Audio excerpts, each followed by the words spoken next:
BJP. ഇപ്പോൾ നേരിടുന്ന ഏറ്റവും വലിയ പ്രതിസന്ധി എന്ന് പറയുന്നത് തിരുമല അനിലിന്റെ ആത്മഹത്യ തന്നെയാണ്. ബി.ജെ.പി.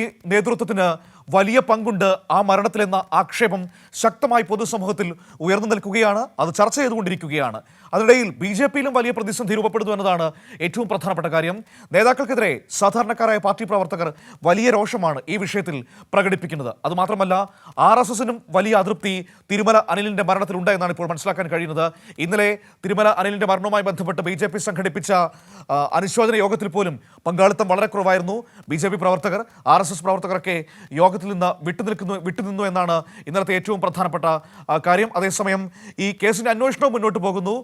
പ്രത്യേക സംഘമാണ് കേസ് അന്വേഷിക്കുന്നത്. കന്റോൺമെന്റ് അസിസ്റ്റന്റ് കമ്മീഷണറുടെ നേതൃത്വത്തിലുള്ള സംഘമാണ് കേസ് അന്വേഷിച്ചുകൊണ്ടിരിക്കുന്നത്. വിവരങ്ങളുമായി ഷീജ തിരുവനന്തപുരത്ത് നിന്ന് നമ്മളോടൊപ്പം ചേരുകയാണ്. നോക്കാം എന്തൊക്കെയാണ് സംഭവിച്ചുകൊണ്ടിരിക്കുന്നതെന്ന്. Sheeja, good morning. ഷീജ, ഏറ്റവും പ്രധാനപ്പെട്ട കാര്യം എന്ന് പറയുന്നത് തിരുമല അനിലിന്റെ മരണത്തിൽ ബി.ജെ.പി. വല്ലാതെ പ്രതിസന്ധിയിലായിരിക്കുന്നു എന്നതാണ് വിഷയം. സാധാരണക്കാരായ പ്രവർത്തകർ വലിയ രോഷമാണ് വിഷയത്തിൽ നേതൃത്വത്തിന് എതിരെ പ്രവർത്തിക്കുന്നത്.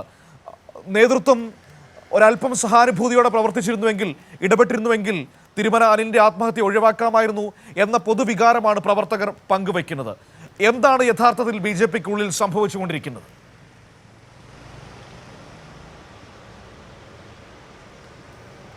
ഗുഡ് മോർണിംഗ് മനു സൂചിപ്പിച്ചതുപോലെ തന്നെയാണ് തിരുമല അനിലിൻ്റെ ആത്മഹത്യയെ ചൊല്ലിയുള്ള പ്രതിസന്ധി അത് ബി.ജെ.പിക്കുള്ളിൽ വലിയ തോതിൽ പുകയുന്നു എന്നുള്ളത് തന്നെയാണ് ഈ ഒരു ഘട്ടത്തിൽ കൂട്ടിച്ചേർക്കാൻ കഴിയുക. കാരണം അനിലിനെ മനു സൂചിപ്പിച്ചതുപോലെ തന്നെ സംസ്ഥാന നേതൃത്വം ഒന്ന് സഹായിച്ചിരുന്നെങ്കിൽ ഒരു മനുഷ്യനെ ആ മനുഷ്യൻ ആത്മഹത്യയിൽ നിന്നും ഒഴിവാക്കാമായിരുന്നു എന്നുള്ള കാര്യം തന്നെയാണ്. അത് തന്നെയാണ് ബി.ജെ.പിക്കുള്ളിൽ വലിയ തോതിൽ അനിലിനെ അനുകൂലിക്കുന്നവർ ഒക്കെ പറയുന്നത്. പ്രത്യേകിച്ചും പലതവണ സംസ്ഥാന നേതൃത്വവും ജില്ലാ നേതൃത്വവുമായി ഒക്കെ ഈ വിഷയത്തിൽ ബാങ്കിലെ സാമ്പത്തിക പ്രതിസന്ധിയുമായി ബന്ധപ്പെട്ടുള്ള വിഷയത്തിൽ അനിൽ സമീപിച്ചിരുന്നു. അനിലിന് ഒപ്പമുണ്ടായിരുന്നവർ ബി.ജെ.പി. പ്രവർത്തകർ തന്നെയാണ് ഇവിടെ നിന്ന് കൂടുതലായി വായ്പകൾ എടുത്തിട്ടുണ്ടായിരുന്നത്. അവർ തന്നെയാണ് തിരിച്ചടവ് മുടക്കുന്ന ഒരു സാഹചര്യം ഉണ്ടാക്കിയത്, അത്രത്തോളം ബാങ്കിനെ പ്രതിസന്ധിയിലേക്ക് എത്തിച്ചത്. അപ്പോൾ ബി.ജെ.പിക്ക് ഇതിൽ വലിയൊരു പങ്കുണ്ട് എന്നുള്ളതിൽ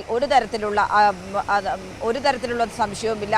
അതോടൊപ്പം തന്നെ എടുത്തു പറയേണ്ടത്, മരണത്തിന് തൊട്ടു മുൻപ് വരെ ബി.ജെ.പി. സംസ്ഥാന നേതൃത്വവുമായി അനിൽ ബന്ധപ്പെട്ടിരുന്നു ഇതിൽ സഹായം അഭ്യർത്ഥിച്ചുകൊണ്ട്. പക്ഷേ ഒരു തരത്തിലുള്ള നീക്കുപോക്കോ സഹായമോ അനിലിന് ലഭിച്ചിട്ടുണ്ടായിരുന്നില്ല. ഇതാണ് ഇപ്പോൾ വലിയ തോതിൽ ഒരു പ്രകോപനത്തിലേക്കടക്കം ചിലരെ ബി.ജെ.പിക്കുള്ളിൽ എത്തിച്ചിരിക്കുന്നത്. അതിൻ്റെ ഭാഗമായി കഴിഞ്ഞ ദിവസം തിരുമല ജംഗ്ഷനിലാണ് അനിലിൻ്റെ അനുസ്മരണ യോഗം സംഘടിപ്പിച്ചിട്ടുണ്ടായിരുന്നു ഒരു വിഭാഗം ബി.ജെ.പി. പ്രവർത്തകർ. പക്ഷേ അതിൽ നിന്നും ഭൂരിപക്ഷം പ്രവർത്തകരും വിട്ടുനിൽക്കുന്ന ഒരു സമീപനമാണ് നമുക്ക് കാണുവാൻ വേണ്ടി സാധിച്ചിട്ടുണ്ടായിരുന്നത്. അതായത് ഒരു വിഭാഗം ബി.ജെ.പി. പ്രവർത്തകരും RSSകാരും ഉൾപ്പെടെയാണ് ഈ യോഗം ബഹിഷ്കരിച്ചിട്ടുണ്ടായിരുന്നത്. അവർ നേതൃത്വത്തെ അതിലുള്ള വിയോജിപ്പ് അറിയിച്ചിട്ടുണ്ട് എന്നുള്ളതാണ് മനസ്സിലാക്കാൻ സാധിക്കുന്നത്. അതിൻ്റെ സൂചനകളാണ് ലഭിക്കുന്നത്. കാരണം കൊല്ലിച്ചവർക്കൊപ്പം നിൽക്കേണ്ടതില്ല എന്നുള്ളൊരു നിലപാട് അവർ കൈക്കൊണ്ടു. ആ രീതിയിൽ അത്തരത്തിലൊരു നിലപാട് കൈക്കൊണ്ടതിൻ്റെ അടിസ്ഥാനത്തിലാണ് ആ അനുസ്മരണ യോഗത്തിൽ നിന്ന് പോലും ഒരു വിഭാഗം ബി.ജെ.പി. RSS പ്രവർത്തകർ വിട്ടുനിന്നത് എന്നുള്ളതാണ് നമുക്ക് മനസ്സിലാക്കാൻ സാധിക്കുന്നത്. അത്രത്തോളം വലിയ തോതിൽ ഈ വിഷയം ബി.ജെ.പിക്കുള്ളിൽ പുകയുന്നുണ്ട് എന്നുള്ളതാണ്. പ്രത്യേകിച്ചും തദ്ദേശ തെരഞ്ഞെടുപ്പൊക്കെ അടുത്തിരിക്കുന്ന ഒരു ഘട്ടത്തിൽ തിരുമല അനിലിൻ്റെ നേതൃത്വത്തിൽ തന്നെ വലിയ തോതിലുള്ള പ്രവർത്തനം നടന്നു വരുന്ന ഒരു ഘട്ടത്തിൽ കൂടിയാണ് ഇത്തരത്തിൽ സാരമായ രീതിയിൽ തന്നെ ബി.ജെ.പിയെ ബാധിക്കുന്ന ഒരു വിഷയത്തിലേക്ക് കടന്നിരിക്കുന്നത്. അതും ഒരു മനുഷ്യൻ ആ മനുഷ്യൻ ജീവിതത്തിന് മുന്നിൽ മറ്റ് കച്ചിത്തുരുമ്പുകളൊന്നുമില്ലാതെ വന്ന ഒരു അവസ്ഥയിൽ സഹായം അഭ്യർത്ഥിച്ചിട്ട് പോലും സഹായിക്കാൻ തയ്യാറായില്ല. കൂട്ടത്തിൽ ഒരാളെ സഹായിക്കാൻ തയ്യാറായില്ലെങ്കിൽ പിന്നെ ആരെ സഹായിക്കാനാണ് എന്നുള്ളൊരു ചോദ്യവും ഇവർ ഉന്നയിക്കുന്നുണ്ട്. അത്തരത്തിൽ വലിയ തോതിൽ ഈ ഒരു പ്രതിസന്ധി ബി.ജെ.പിക്കുള്ളിൽ പുകയുക തന്നെയാണ് മനു. ഒരു വിഭാഗത്ത് അത് ആ രീതിയിൽ നിലനിൽക്കുന്നു, മറുവിഭാഗത്ത് ഈ ആത്മഹത്യയുമായി ബന്ധപ്പെട്ടുള്ള വിഷയത്തിലുള്ള പോലീസിന്റെ അന്വേഷണമാണ്. ഇതിൽ പ്രത്യേക അന്വേഷണ സംഘത്തെ രൂപീകരിച്ചിട്ടുണ്ട്. കന്റോൺമെന്റ് അസിസ്റ്റന്റ് കമ്മീഷണറായിട്ടുള്ള സ്റ്റുവർട്ട് കില്ലറുടെ നേതൃത്വത്തിലുള്ള സംഘമാണ് ഈ കേസ് അന്വേഷിക്കുന്നത്. ഇന്ന് സ്റ്റുവർട്ട് കില്ലറിന് ഈ കേസുമായി ബന്ധപ്പെട്ടുള്ള വിഷയത്തിൽ നിലവിൽ കേസ് അന്വേഷിച്ചുകൊണ്ടിരുന്നത് പൂജപ്പുര പോലീസാണ്. പൂജപ്പുര പോലീസ് കേസ് ഡയറി കൈമാറുന്നതായിരിക്കും. അതോടൊപ്പം തന്നെ അതിന്റെ മറ്റ് കൂടുതൽ മൊഴിയെടുപ്പിലേക്കടക്കം പ്രത്യേക അന്വേഷണ സംഘം ഏറ്റവും പ്രധാനപ്പെട്ട കാര്യം എന്ന് പറയുന്നത് ഇപ്പോൾ പ്രധാനപ്പെട്ട ശബ്ദരേഖകളും മറ്റു കാര്യങ്ങളും ഒക്കെ പുറത്തേക്ക് വന്നിട്ടുണ്ട്. അങ്ങനെയാണെങ്കിൽ ബി.ജെ.പി. നേതാക്കളുടെ അടക്കം മൊഴി രേഖപ്പെടുത്തുന്ന രീതിയിലേക്ക് വരും ദിവസങ്ങളിൽ തന്നെ കാര്യങ്ങൾ നീങ്ങാനുള്ള സാധ്യതയുണ്ടോ?